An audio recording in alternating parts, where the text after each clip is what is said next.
When the very first program version start to breathe, that moment I realize I have something really good. A game is a beautiful thing. I hadn't met a person who touched that game and didn't get hooked on it. The pieces look so simple, but then the game actually is so deep. But it can be dangerous. It was a very heroic experience. I must assume that this was a deliberate attempt to frighten me. Мне стало страшно. Но это как, знаете, попытаться танк руками остановить. Я понял, что включили уже, как это, бездушную машину. This is the story of 4 characters, 2 systems, and the one game that brought them together and set them apart.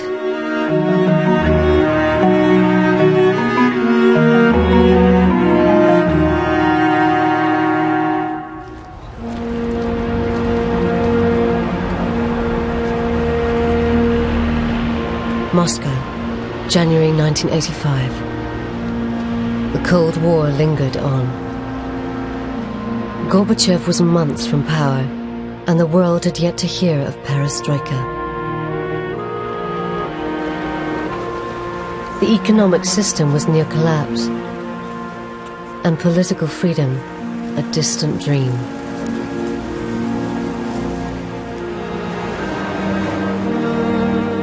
Yet in this repressive landscape stood a scientific institute where the brightest and best minds gathered. A place of intellectual freedom and creativity.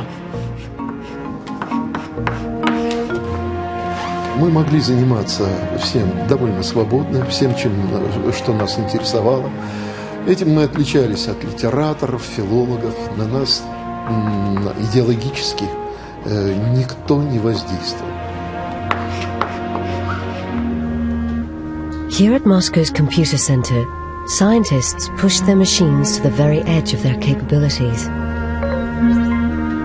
I was absolutely natural hacker. And computer was what really fascinates me. You could make computer do whatever you want. Literally. You just write instruction and it follows it. Alexei Pachitnyov's predecessors had discovered the concept of the nuclear winter and calculated the trajectory of Sputnik satellites.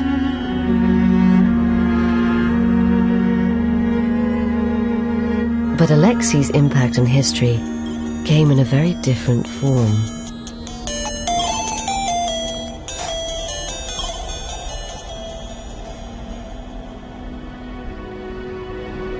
In the spring of 1985, he had plans for his computer that extended far beyond its normal tasks. I always like all kinds of games and puzzles. When I was a schoolboy, we didn't have too much entertainment that years. The games were a big part of our pleasure time. So many people play chess and other games, and we really looked in the store for some kind of board games and spent quite a time on it. That's the very well-known puzzle game called Pentomino. It consists of 12 different shapes made out of 5 squares. And the task is to put all of them in this box like a jigsaw puzzle. And it's a very well-known puzzle, and I love it very much, and I used to be pretty good in it. Let me finish it. Oops, I forget how to do it. There we go. This way, that way.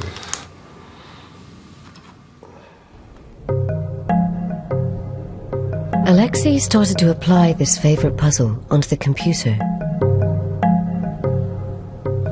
Something began to evolve at his terminal, but it was a painstaking process. Несколько месяцев это была вот какая-то непонятная работа, которую фактически было не видно. Вот. На экране что-то меняется, Леша сопит, Леша ходит, там, курит огромное количество папирос. The 5 square pieces of pentominoes became 4 square pieces that fell towards the bottom of the screen. It was the player's job to rotate these shapes and fit them together. A new game was born. They called it Tetris, from the Greek for 4. When the very first program version start to breathe, what I call, when the first pieces appear on the screen and become controllable, and that was very fascinating. И вдруг, значит, вот он позвал нас с Мишей, говорит: вот, ребят, смотрите, получается вроде бы как вот так. Вот. Да, на экране появился этот знаменитый стакан, вот, в который падали, в общем, какие-то фигурки. Я, честно говоря, сразу даже и не понял. Вот. А Миша тут же стал, значит, давать совет. Было непросто стабилизировать скорость работы Тетриса на том компьютере, на котором он впервые был написан. Значит, здесь была моя помощь в поиске некоторого источника стабильной скорости. Even without sound and only the most basic graphics, this first version seemed to exert an unusual power. I did play a lot with this kind of strange prototype, and I can't stop it myself. Michael Kulagin and other people in my room asking, what are you doing here all the time? And then I let people play, and I realized that it's not myself who is cuckoo and get something wrong in the brain, because everybody who touched this game can't stop playing either. Народ стал собираться, начал играть в Тетрис. То есть было время, когда в Тетрис начал играть практически весь вычислительный центр.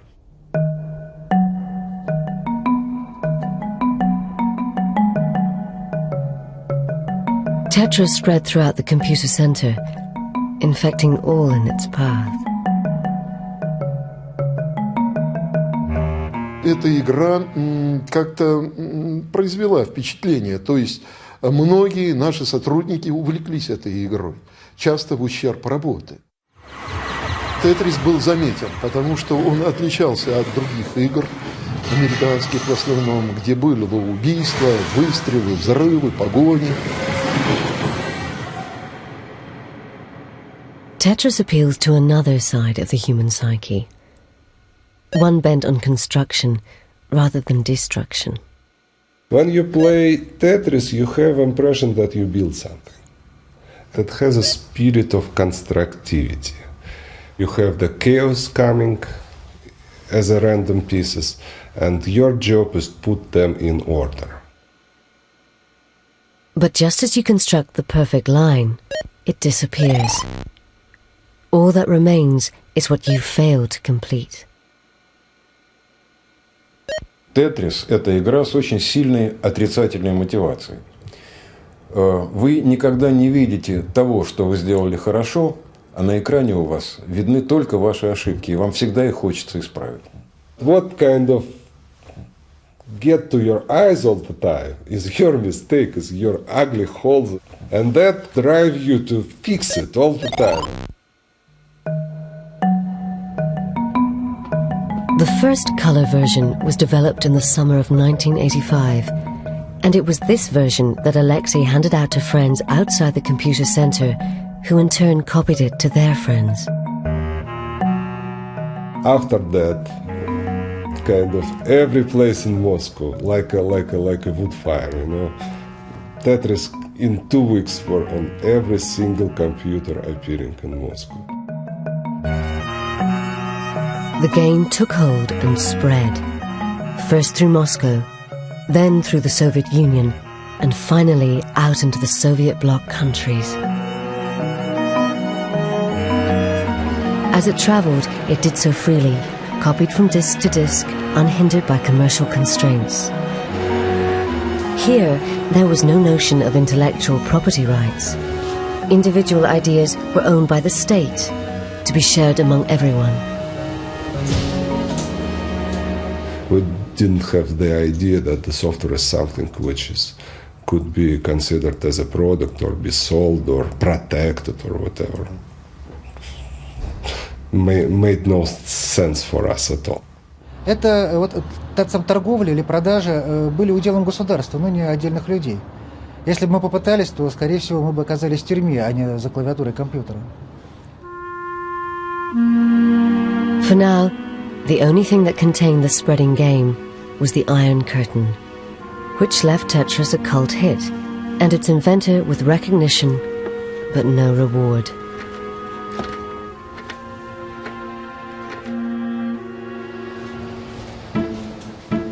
But Tetris was born into a changing world that had opened up a chink in the Iron Curtain.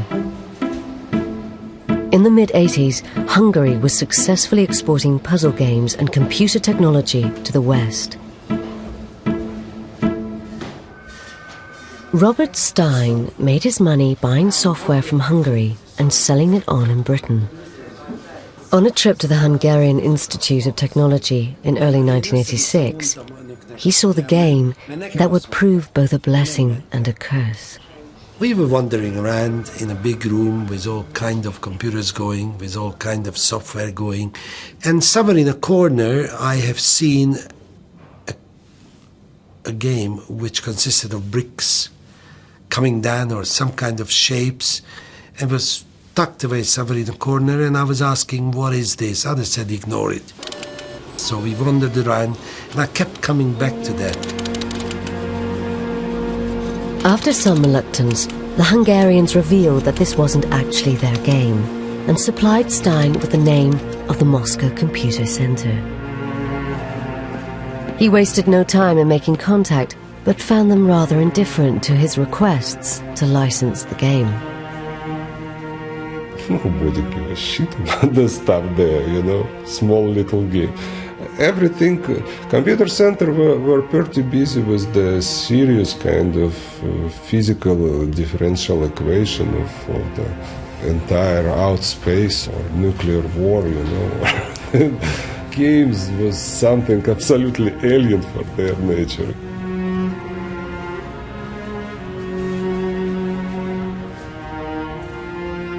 Alexei Pujitnyov ended up dealing with Stein's requests on their behalf. He proposed about something like £10,000 for it as advance payment.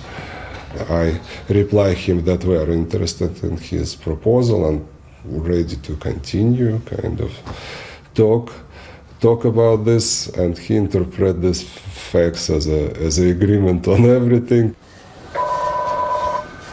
Casual agreements like this were normal among the gaming fraternity. But this was Russia, and this informal arrangement would soon bring Stein head-to-head with the might of the Soviet state. He set about peddling his newfound acquisition around British game producers. One of his favorites was Microsoft, the software arm of the Maxwell Corporation.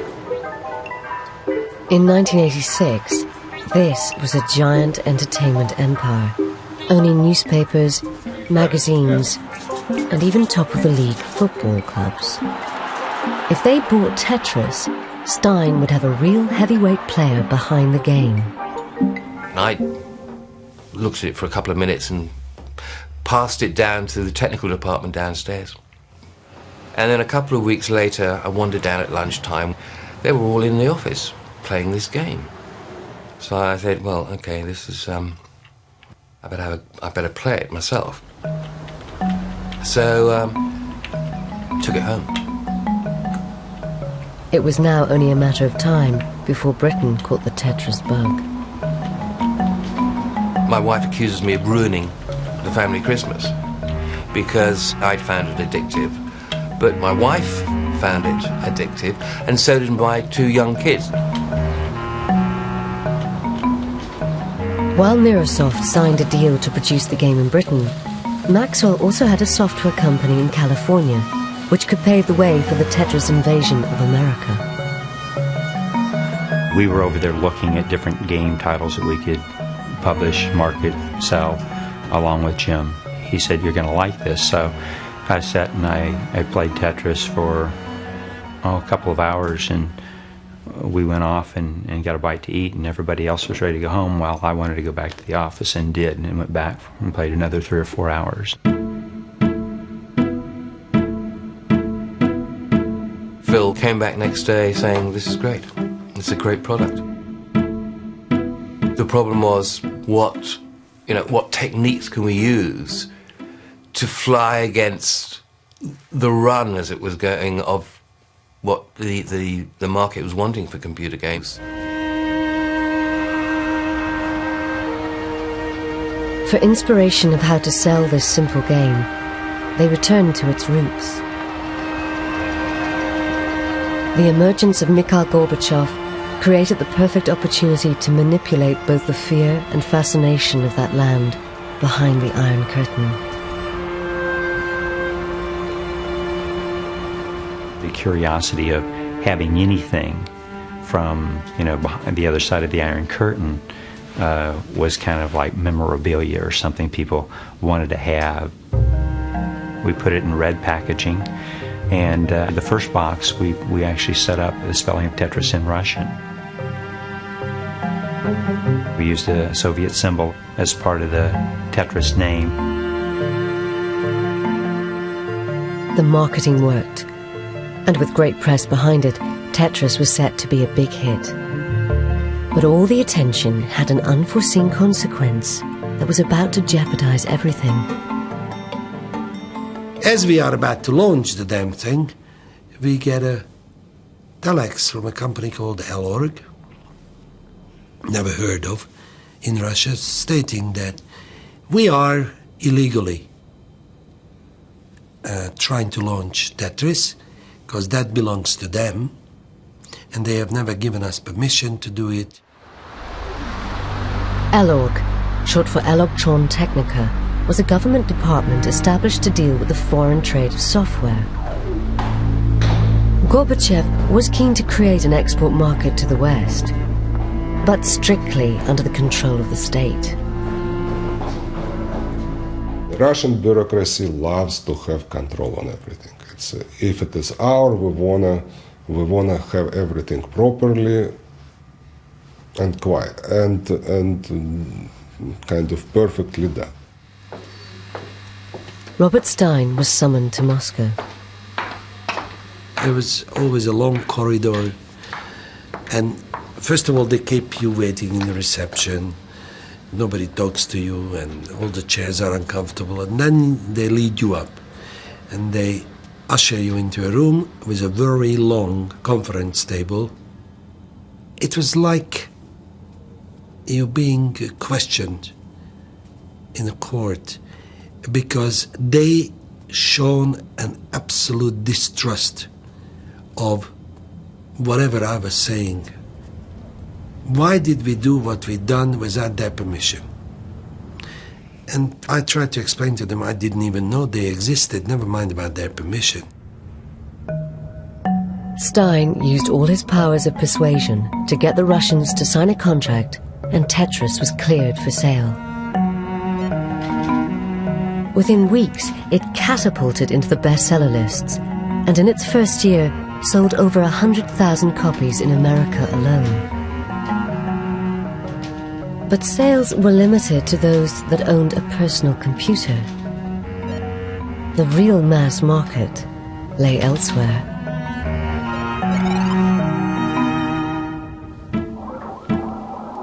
Home video games played through console machines that plugged directly into the TV and were operated with a remote controller. In 1988, this was a multi-billion-dollar industry. Maxwell's company Microsoft saw an opportunity and approached publisher Atari about creating a home video version of Tetris. They held the rights to the game, as far as I knew at that moment, and they approached me to publish it for game consoles. So I sort of took it to committee at Atari Games, and everybody was crazy about it.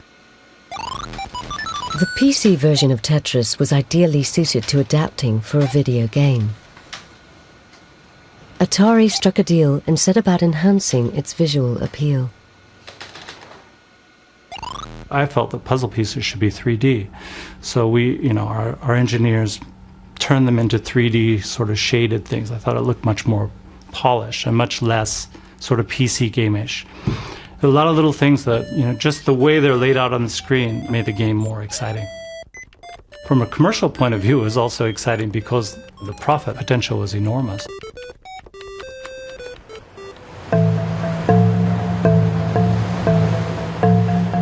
By the middle of 1988, Alexei Pachitnyov's simple game was an extremely valuable asset, set to make millions for companies in Europe and North America.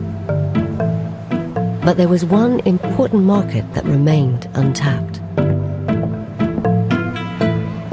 Japan not only had a burgeoning consumer electronics industry, but also a long tradition of puzzle games. Henk Rogers was a young entrepreneur who traveled the world looking for games to produce for the Japanese market. I'd have my computer with me and I'd do a little spreadsheet, figure out how much money I could make on a title, and I'd be able to make a decision right there, make somebody an offer. It was at an American trade show that Henk met Atari's Randy Brolight and first saw the game that would make his fortune. Tetris was probably the quietest game at the show. Even then, products were graphically exciting and audio exciting. This game had a totally different thing. I wanted to play it not because it was any of those things, but because it struck some basic chord and couldn't stop playing.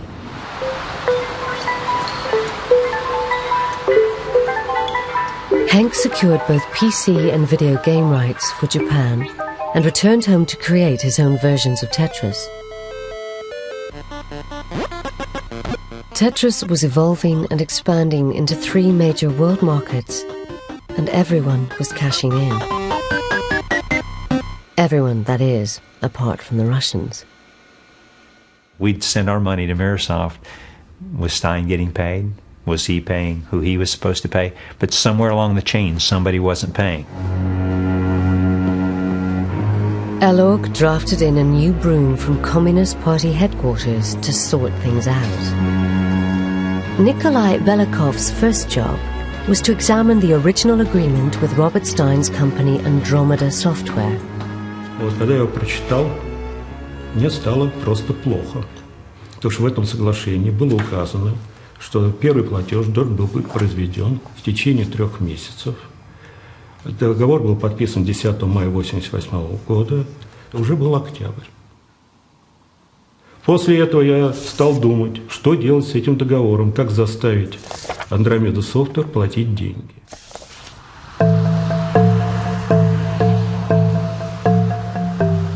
As Belakov pondered this problem, developments on the other side of the world were about to change his fortune.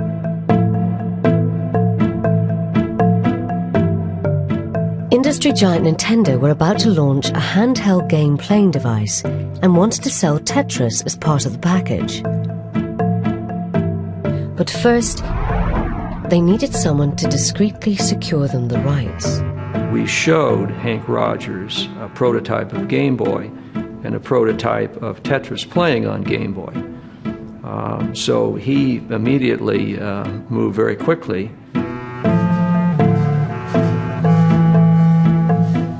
Henk went straight to the top of the chain, to the one man who had been dealing directly with the Russians. I contacted Robert Stein and I said, Robert, you need to represent me to get the rights to Tetris for Game Boy from Russia. And he agreed, and I sent him, I think, $25,000. I'm not surprised. I mean, anybody working with Bactia must be Little did he know that Stein had been discussing the same rights with Microsoft.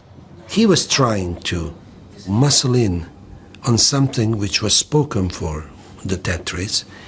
On the other hand, I wasn't going to be dismissive of him because I seen him as a potential licensee of products which we produce or develop in Hungary.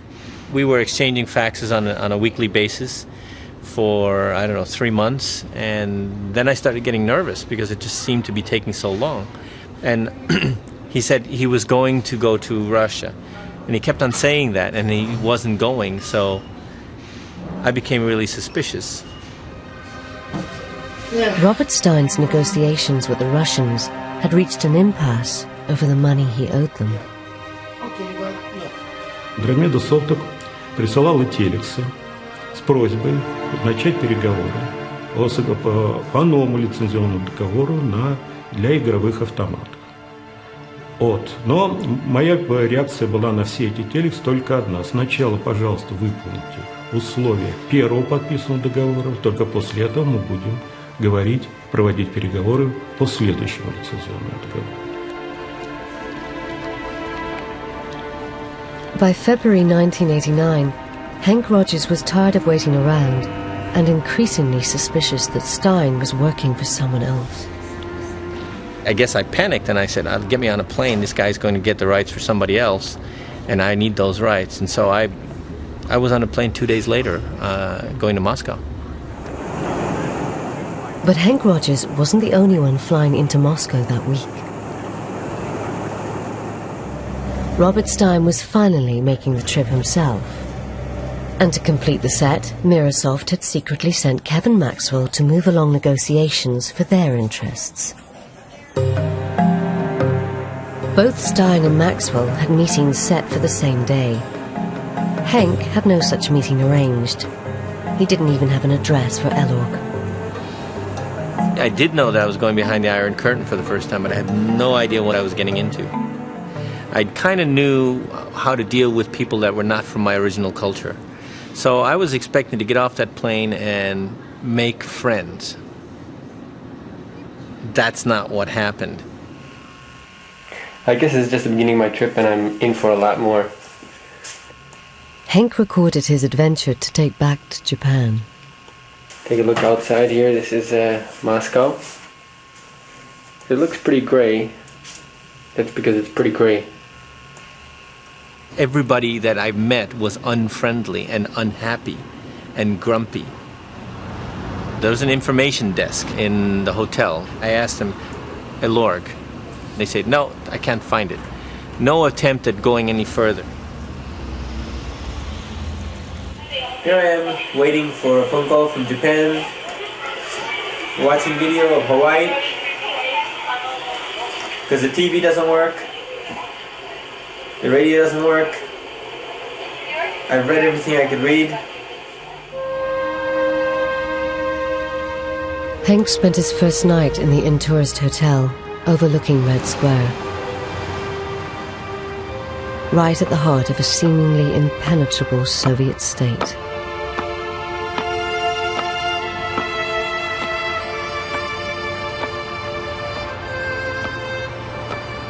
I got smart the next day and I hired an interpreter, which I'd never considered doing before, but I hired an interpreter. I figured they have to be able to help me. I have a very lovely interpreter. Her name is... My name is Allah. Your name is Allah. Okay, Allah's located Elorg for us. So this afternoon we should get a lot of things done. One big impression I got from Moscow at the time is there's no color anywhere. There's no advertisements. Nobody's trying to sell you anything. So the whole place is kind of bland. It's like all the color has been sucked out of a city.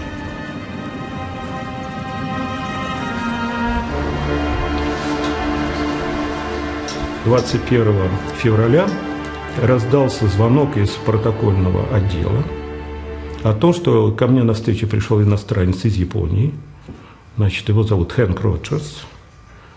И дальше мне было сказано, что это является нарушением режима, потому что в то время обязательно договариваться о встрече с иностранцем надо было заранее и давать информацию в протокольный отдел о том, что кто будет, какая цель, тема переговоров и так далее.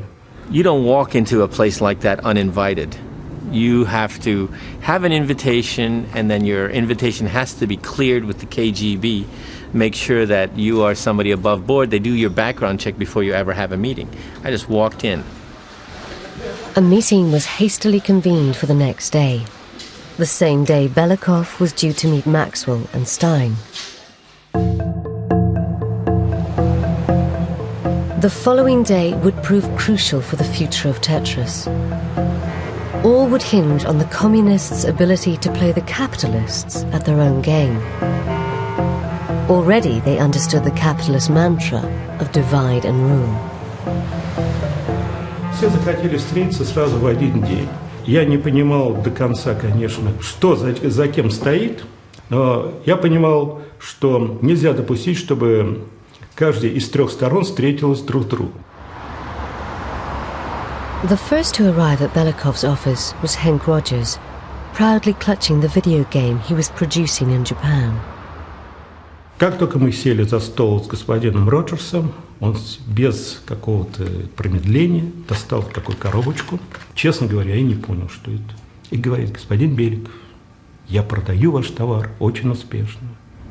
And I said, see, we're publishing Tetris in Japan. We're the biggest publisher of Tetris in the world right now. Я сказал, Илорг никому не давал права использования Тетриса для видео Home System. I said, no, you did. And I turned the package around and see, the rights go from Elorg to Mirrorsoft to Tengen and to my company Bulletproof Software. So that's how I got the rights. We never gave these rights to anybody. I thought, oh my gosh, something's wrong. Я сказал, единственные права были переданы фирме Андромеда и только для использования Тетриса на персональных компьютерах. И вы незаконно продаете то, что вам не принадлежит. Far from picking up the additional rights he had hoped for, Henk was faced with the prospect that his existing rights were worthless. They were asking me really probing questions. Mr. Rogers, why did you think you got these rights? You know, these are the kind of thing that you would listen to in a court or something like that. It wasn't like a friendly conversation. Он, конечно, был в шоке. В конце концов он сказал: да, я не знал. Вы меня извините, я хочу работать с вами. У меня очень хорошие связи с крупнейшей компанией мира Nintendo. Это было 70% мирового рынка в то время.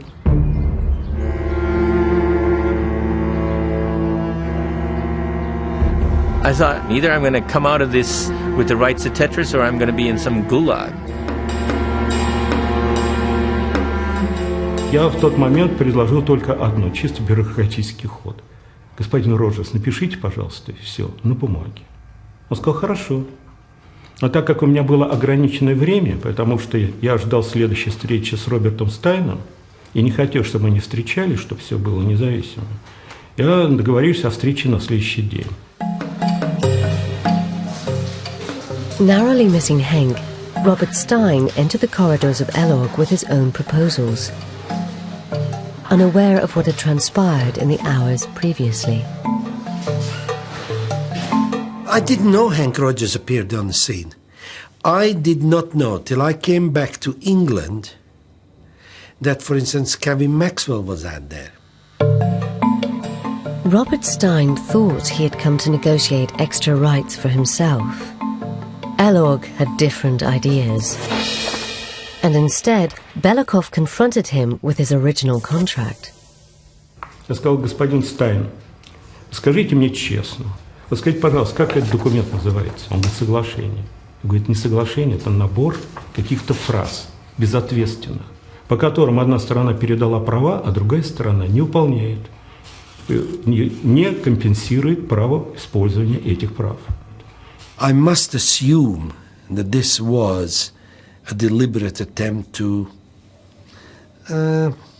frighten me or put me in difficult situation. But this mob across the conference table was anything but friendly. Stein was dismissed and told to come back the next day, buying Belikov time to discover what Kevin Maxwell had to offer. К этому моменту я уже знал, что Кевин Максвелл – это младший сын Роберта Максвелла. Роберт Максвелл – это очень могущественный человек, один из самых богатых в мире. Поэтому, конечно, я был очень напряжен. Kevin Maxwell's father had very good connections within the Russian government. After discussing the handheld rights, Belikov tentatively mentioned Henk's cartridge, which also carried the name of Microsoft. Я спросил, господин Кевин Максвелл, это использование прав на телевизионные приставки. Где Microsoft взял эти права? И неожиданно он сказал, это пиратская версия. Мы не имеем прав.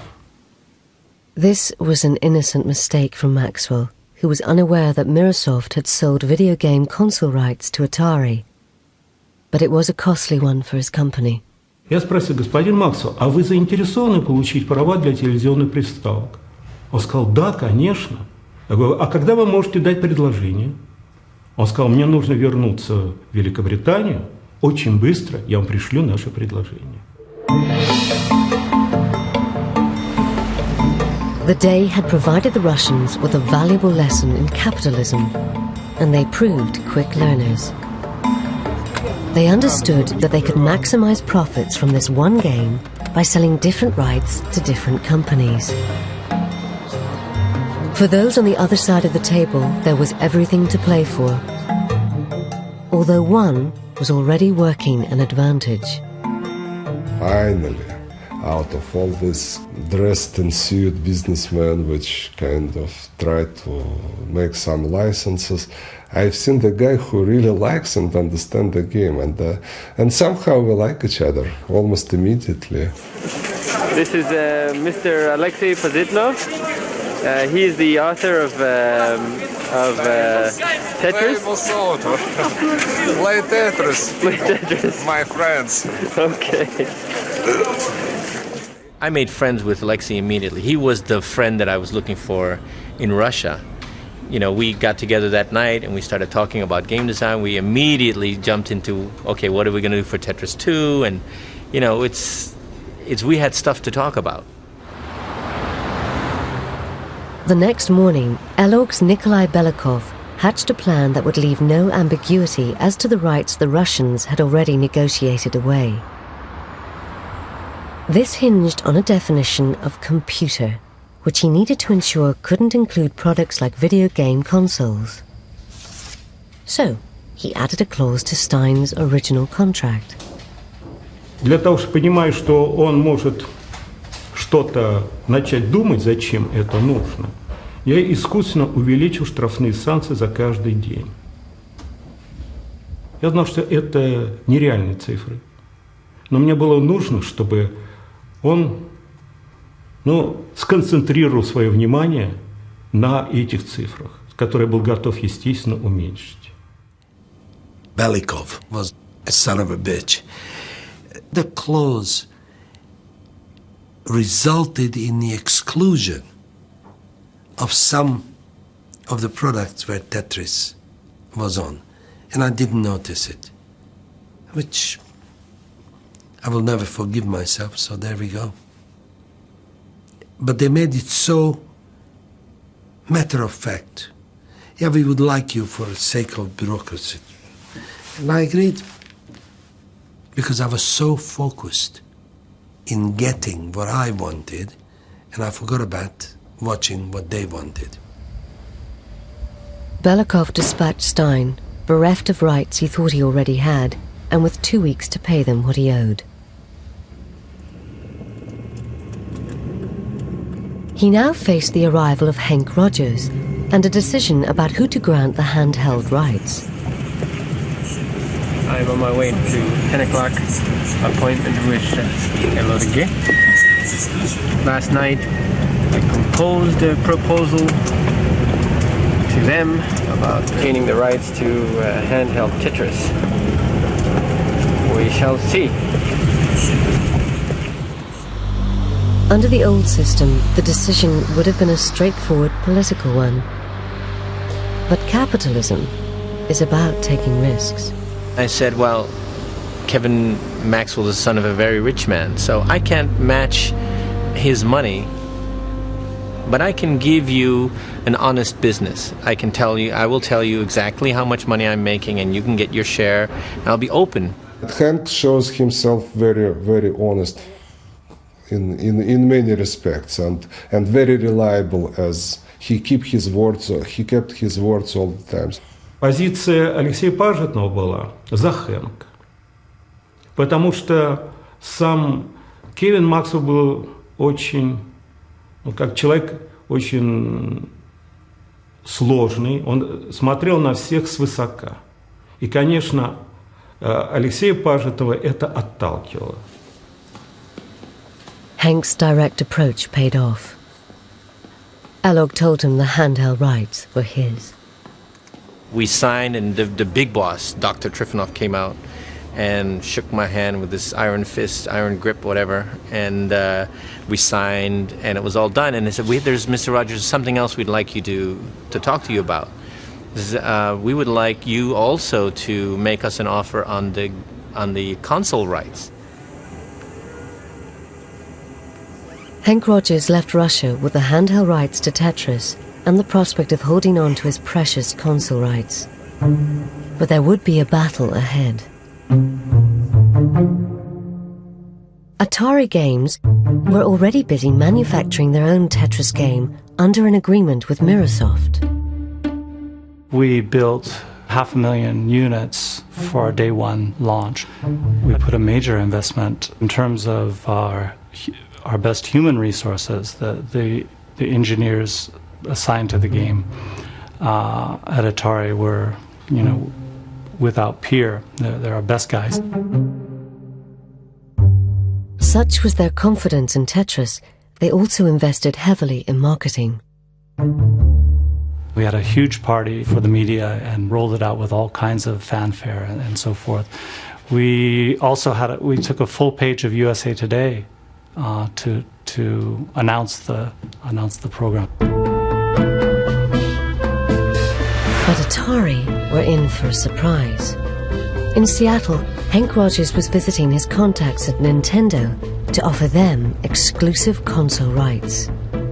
Their Nintendo Entertainment System was the biggest selling video game console in the world. As soon as we found out that the home video game rights were available, and at the same time that Hank had cut a deal for the handheld rights, we were absolutely delighted. For Howard Lincoln and Minoru Arakawa, this provided the ideal opportunity to get back at arch-rivals Atari.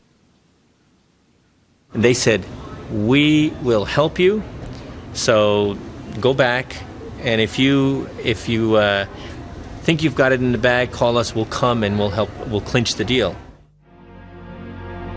Atari were not the only complication. In Britain, Robert Maxwell found out that his son had lost out on the handheld rights. He was furious and began contacting senior ministers within the Kremlin. Он обвинил меня в том, что я своими неправильными действиями взорвал торгово-экономические отношения между СССР и Великобританией. The Kremlin began to exert pressure on Belikov, and his position was under threat. Hank sensed it was imperative he get his deal signed with Elog as soon as possible. I went back to Moscow, and I asked the Russians, would it clinch the deal if I brought Mr. Arakawa and Mr. Lincoln? Absolutely. Nintendo needed to move quickly and quietly. They had to avoid alerting either Maxwell or Atari, who were about to have the video game console rights snatched from under their noses. We told all of our employees that we were going to Japan, and I think only one employee at Nintendo of America was aware of where we were actually going. In Moscow, they signed a deal worth $500,000 in guaranteed royalties and 50 cents on every cartridge. Over 30 times what Stein had first offered the Russians, but a fraction of what the game was worth to Nintendo.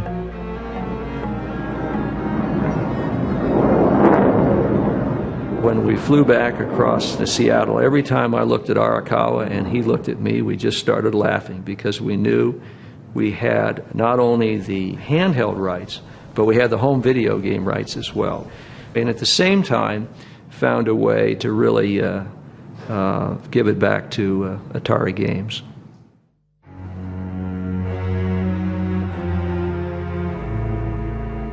Back in Moscow, the pressure was piling onto Belikov. 23 марта я получил этот телекс. Длинный такой. У нас факса в то время еще не было. Этот телекс был послан Кевину Максу, в котором он сообщил, что вопрос, что я совершил ряд ошибок, что вопрос поднят будет во время предстоящего визита в Лондон президента Горбачева. Здесь шли угроза от угрозы. То есть это уже был не бизнес.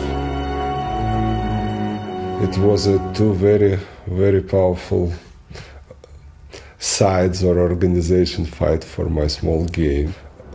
We got in a very sharp and hot place.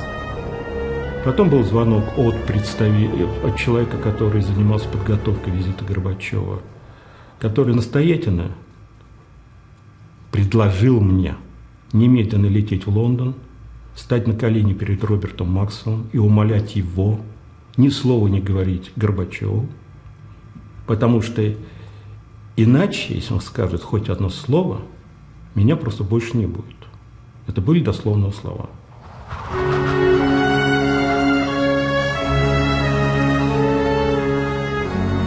Ощущение у меня, естественно, было чисто человеческое. Мне стало страшно. Потому что я понял, что это как, знаете, попытаться танк руками остановить. Вот он движется, попробуйте его руками остановить. Я понял, что включили уже, бездушную машину, государственную, которая совершенно не интересует никакие доводы. Оказалось, что это But Belikov had history on his side. Gorbachev's reforms meant that the state machine was losing its grip on power. Командно-административная система тех, кто ей поклоняется, не сдает позиции без боя. Я, конечно, понимаю, что здесь повезло мне, что это был 89-й год. Если бы это было бы, как я понял, 88-й год, история была бы другая. Я уверен в этом.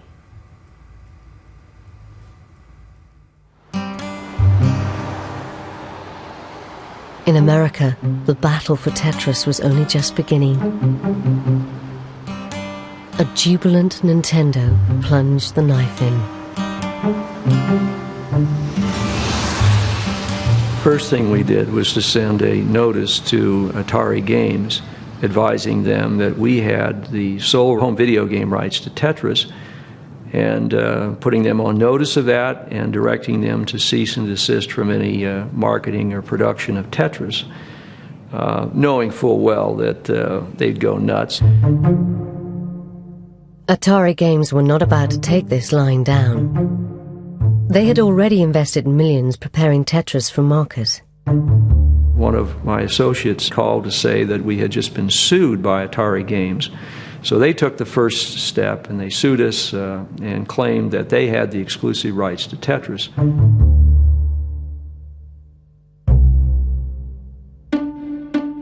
All of our experts, our legal counsel, were all saying full speed ahead, damn the torpedoes.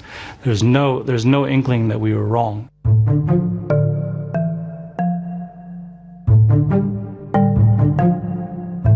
The trial between Nintendo and Atari was set to commence in November 1989.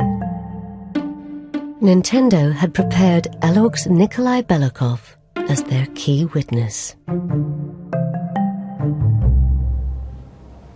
Перед моим отъездом меня пригласили в Государственный комитет по вычислительной технике и информатике. И сказали, если вы проиграете суд, то будет создана специальная комиссия, который рассмотрит вопрос один. Сколько миллионов американских долларов потеряло советское государство от ваших непродуманных действий? Belikov joined Hank Rogers in San Francisco, where they waited to testify. Both had a lot resting on the outcome. In the end, they were spared the witness stand. The judge made a summary judgment which granted all video game rights to Nintendo. It made both Mr. Arakawa and I feel wonderful. Just great. There was jubilation, of course. Well, on my part, I got to keep the rights, so I had a lot riding on it. At that point in time, Atari Games had several 100,000 Tetris cartridges for play on the NES that were now worthless. We were in absolute shock. We had cartridges ready to ship and firm orders, and we were suddenly enjoined from shipping them. We were absolutely shocked and dismayed.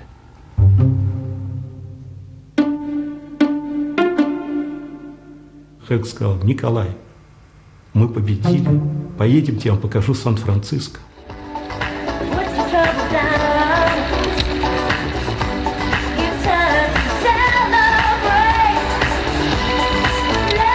Я помню, включил на полную мощность приемник, мы нарушали все.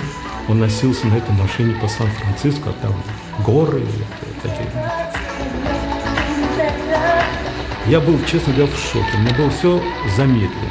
Вот эта радость, она в меня пришла намного позже. Стал страх, испуг уходить.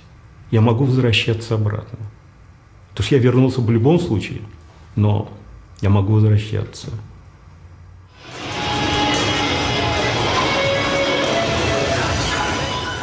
The real winners were Nintendo. To date, Nintendo dealers across the world have sold 8 million Tetris cartridges on the Nintendo Entertainment System. The people at Microsoft and Atari Games were simply incompetent. They didn't do their homework, they didn't do what they should have done, and far from taking advantage of them, it was simply competent people taking advantage of some incompetent businessmen. By the time Atari figured out who to blame, it was too late. On the 5th of November 1991, Robert Maxwell disappeared over the side of his yacht, leaving a company ridden in unseen debt and £440 million missing from the corporation's pensions fund. After Mr. Maxwell disappeared, and it was like a house of cards that just sort of crumbled to the ground, and everything that we thought we were looking to as indemnification and safety was basically non-existent. As Atari's fortunes continued to wane, Nintendo went from strength to strength. Tetris was key to the success of Game Boy, which has sold 70 million worldwide.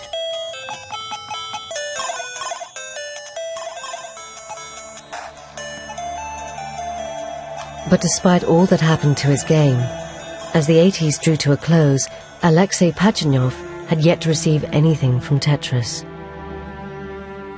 He was still working at the computer center.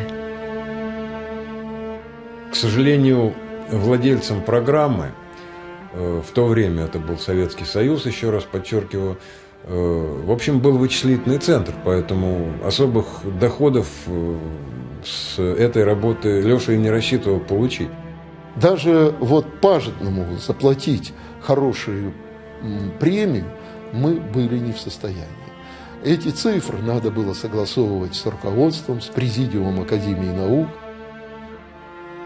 But the fame that Tetris had brought Alexei meant that he could aspire to life beyond the computer center. After the Tetris success, I don't want to be very much involved in pure scientific stuff. I realized that games might be a very big part of my activity as well.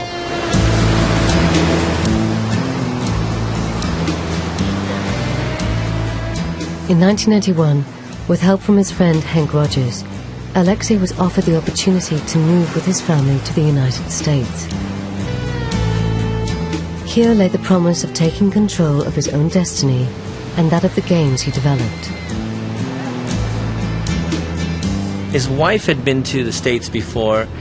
When she came back, they asked her, and she tried to explain, and she could do nothing except cry. She just couldn't find the words to describe the difference, what they were missing in this whole culture. Alexei settled in Seattle, where he established a company to develop games and technology. But his American dream was not all he had hoped for. Basically, I need to make money to support my family. I wasn't that rich to just sit there and do nothing.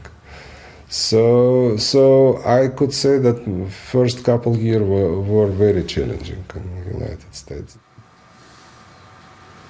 In 1996, Alexei gave up working for himself and joined that great American institution, Microsoft, where he now has a staff job. They hired me just to make games. I feel myself a really strong and experienced game designer at this point. I don't have any kind of internal contradictions or tendencies, so I understand that I'm staying in my place and doing my job and fulfill my mission in life.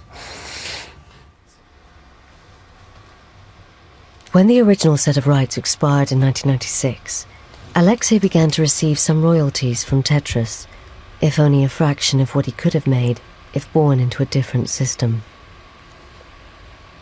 You always could make a little bit more than you made. But you know, I never seriously think about this stuff. I live as I live.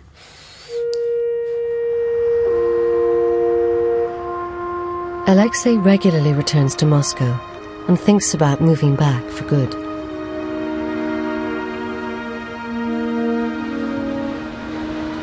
But the city that gave birth to his game is no longer the place it was.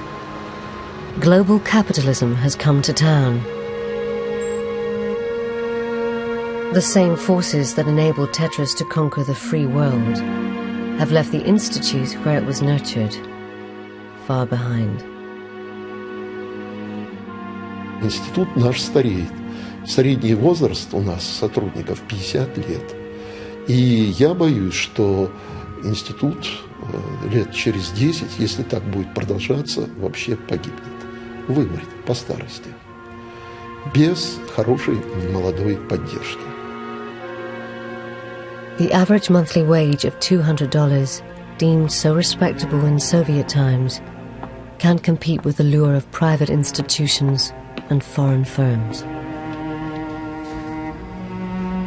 Вы знаете, в России самая распространенная стратегия – это стратегия на авось. Она часто нас выручала. Во время войн поначалу мы проигрывали, поначалу у нас было безнадега. Любая другая страна, наверное, была бы разрушена и погибла.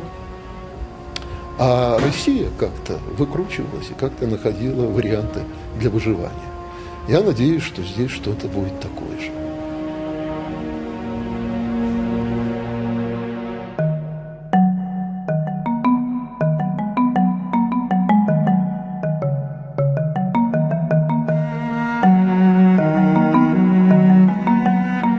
Now, Tetris is set to conquer the world once again. This time on the mobile phone.